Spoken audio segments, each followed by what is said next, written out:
phenomenal room to be in. As soon as I walked in, I mean, the energy was just palpable. It's inspiring, just sharing space with you. What an honor. I'm thrilled to be here representing Fit Spirit. That's been an organization really close to my heart for quite some time now, and it's been incredible to see the impact it's had as an organization on so many girls across this country. How many of you are physically active? Do you do sports? No. Yeah? Any figure skaters out there? Okay, I see a few. What about skiing? Basketball? Soccer? Some? Okay. What do you feel when you are physically active? Throw out some words. Amazing? Strong? I feel tired. Powerful? Tired? Me too. Do you feel alive? Do you feel more mentally alert, maybe? Yeah? Well, I obviously have reaped the benefits of sport for my entire life. I did any and every kind of sport growing up. I always joke that I'm the least athletic kid in the Virtue family. I'm the youngest of 4. I was sort of the black sheep of the family, but I think I had a little more grit and worked my way up. But I started skating when I was just 6, and I met my skating partner Scott Moyer when, we started skating together when I was just 7. So we're just coming up on 22 years having skated together and shared in so many incredible memories. But sometimes, as a female, it's not easy. It's not easy what we demand of our bodies. It's not easy to put ourselves out there, is it? To be vulnerable and to take center ice or step onto the field, onto the court. It's not always so simple, and I think what McKenna referenced in finding support amongst each other and in this network of extraordinary females, we can rely on that. And I think days like today with Grow Girls here, I'm so impressed by what you're doing. It's admirable, truly, and invigorating, because there's so much to be learned by other stories. And I think probably the biggest takeaway has to be that we're not alone, right? None of us are facing this individually. I think whatever it is you feel is normal and is valid and is totally okay, whether that's in school, in sport, at home, in your communities. There's so much strength that can be found when we come together. I want to save some time for questions, because I think actually that's where we'll get to know each other best, and hopefully I get time with each and every one of you today. I'm looking forward to what's to come. I think some physical activity. So get thinking of some questions you might have, but I will say that some of the lessons that sport has taught me include things like goal setting. Do you write down your goals often? Yeah? It makes such a difference, doesn't it? I'm a very task-oriented person, so when I know what I'm working towards, I can get this laser focus, and it gives me purpose and almost a sense of calm, inner peace. Teamwork, for sure. I've been on a team of 2 for over 2 decades, but that ability to communicate with someone, empower someone else to be their best, to share in failure and success, and to build trust and a sense of loyalty. I think having a shared goal and a common commitment, it makes you really accountable, and it's a really special thing that can be applied in every facet of your life.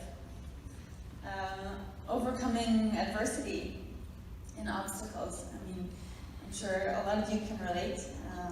In sport, injuries happen, failure happens, falls, setbacks. That's all natural, but it's how we deal with it, right? It's how we cope, and how we find it within ourselves to rise above the challenge, and actually how that becomes fuel. It catapults us towards success. I think that's where our biggest takeaways can be, our biggest lessons. So many things about sport and being physically active, but it doesn't have to be on an Olympic scale. I'm learning now, it's kind of interesting, I'm at this transition in my life where I'm not skating anymore and not competing, but I get to figure out what makes me feel good, not for a functional purpose of being the very best ice dancer I can possibly be, but how it feels to move my body through space, and what ignites a new fire in me that is kind of outside the confines of the arena.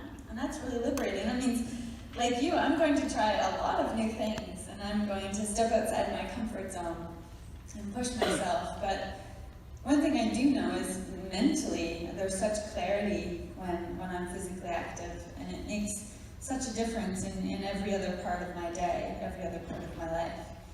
I can't wait to chat with you about some of your favorite activities, and that's sort of the angle I'm coming in at with Fit Spirit here.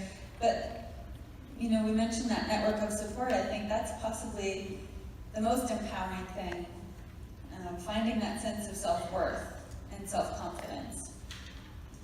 One thing I think about a lot, and I talk about a lot with girls your age, is this notion of comparing our behind the scenes with everyone else's highlight reel. And when you think about social media, everyone presents a certain way, right, on Instagram or Snapchat, I don't know what people do now. Anything? TikTok is up there too. And we can get lost in this idea that we're not enough, that we're not pretty enough, that we're not wearing the right things, that we're not saying and doing and traveling to the right places. I mean, it's hard when we compare our lives to others. And yet,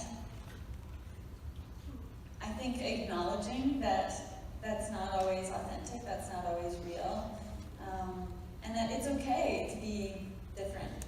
It's okay to have quirks, and it's okay to be unique. In fact, that is a power in and of itself. I think the most beautiful thing is when someone is unapologetically themselves, totally authentic, and in tune with their core values. And I think just seeing that slide up there about the goals for the day, the core values are so similar with Grow Girls and with Fit Spirit. And so much of that is just connecting to that part of you that will set the world on fire, that will blaze new trails, that will step forward and inspire a generation. And that's what each and every one of you are capable of doing.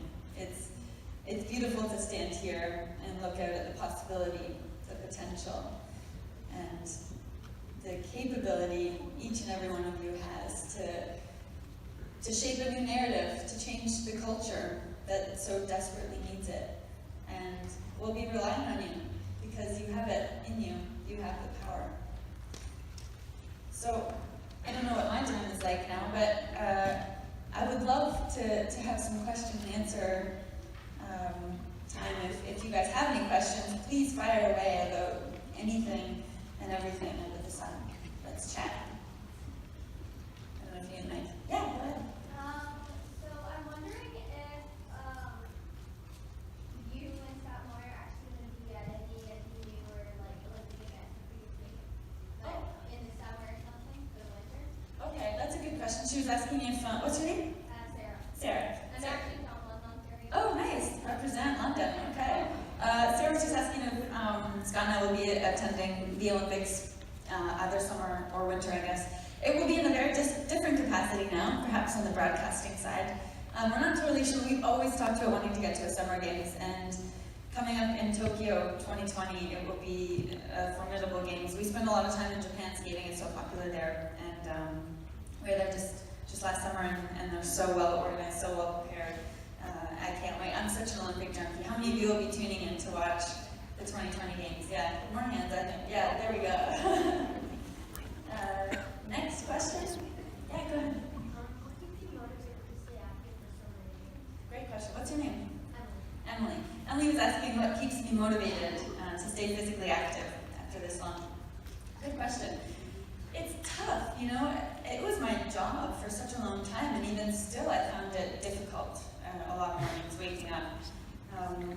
I lived with sort of a constant anxiety knowing that training would be grueling and I would be pushing my body to its limits. But I always think about this notion of delayed gratification, and I always walked into the arena or into the gym and thought, How do I want to feel when I walk out the door at the end of a session? What do I need to do now to ensure that I'm proud of myself later?